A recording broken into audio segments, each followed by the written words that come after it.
But there is a certain level of bullshitting when you're at the beginning of your career that is very important. And I'll explain more.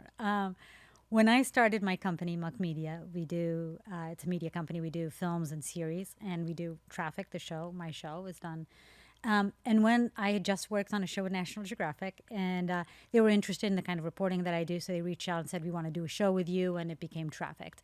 And I pushed hard. Okay, I want my company to produce it, but at that time, we hadn't done any big series, and they were like, "Okay, so we're going to send our execs to LA to come to the office and to meet you guys and to see if you guys are really set up as a company." And at the time, we just moved to a new space. It was a tiny little space. We barely had furniture. We definitely didn't have anything on the walls.